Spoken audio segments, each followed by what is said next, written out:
लंका पर विजय प्राप्त करने के बाद श्री राम, माता सीता, लक्ष्मण और हनुमान के साथ अयोध्या वापस लौट आए, जहां पहुंचने के बाद उनका भव्य स्वागत हुआ। श्री राम वानर सेना के सहयोग का वर्णन करते हुए उन्हें पुरस्कृत करने की योजना बनाने लगे। देवी सीता, हमें सुग्रीव और हनुमान सहित समस्त वानर सेना का आभार मानना चाहिए। उनके सहयोग से ही हम लंका पर विजय प्राप्त कर पाए।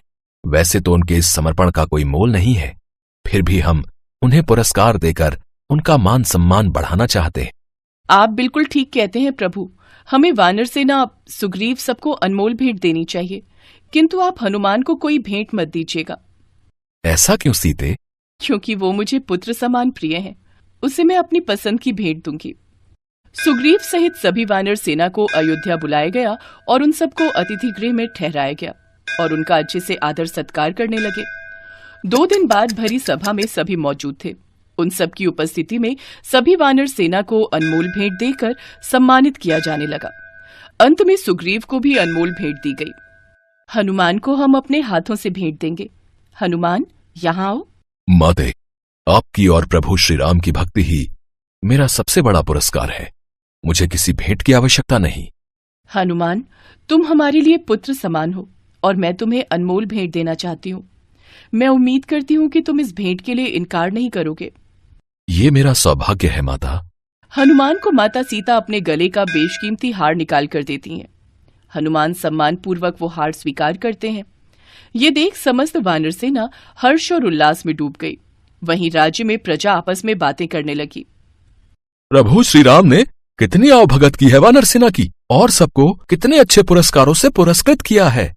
हाँ, सभी बेहद प्रसन्न नजर आ रहे थे, लेकिन हमें ऐसा लग रहा था जैसे हनुमान भेंट पाकर प्रसन्न नहीं है। ऐसा लग रहा था उन्हें किसी और ही चीज की उम्मीद थी। अयोध्या की प्रजा का अनुमान सही निकला। हनुमान अपने कक्ष में उदास बैठे हुए थे। ये देख सुग्रीव उनके पास आए। पवन पुत्र हनुमान, तुम क्यों इतने उदास हो? माता सीता की इस अनमोल भेंट से मेरी भक्ति को ठेस पहुंची है। भला वो कैसे? मेरी भक्ति को धन धान्य या मोती मणिक से नहीं तोला जा सकता।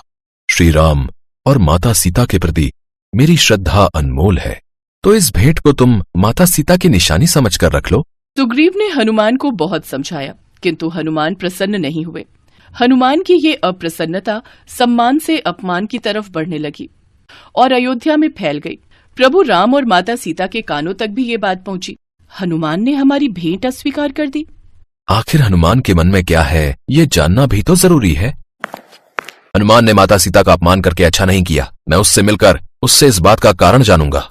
लक्ष्मण क्रोध में वहां से चले गए। देवी सीता चिंता में डूब गईं, किंतु प्रभु राम मन ही मन ऐसे मुस्कुरा रहे थे जैसे वो कोई लीला कर रहे हों।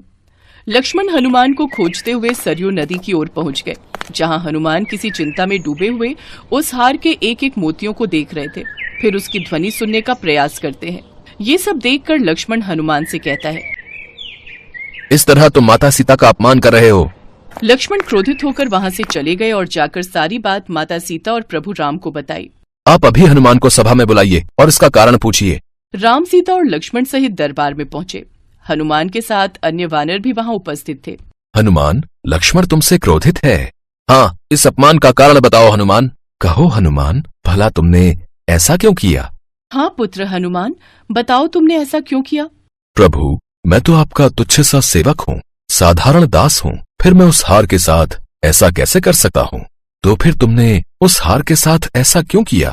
क्योंकि वो हार राममय नहीं था। तुम कहना क्या चाहते हो?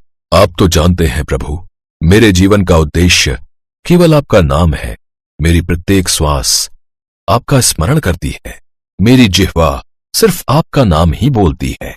मेरे कान आपकी ही आवाज सुनते हैं और मेरी आंखें आपका ही दर्शन करती हैं।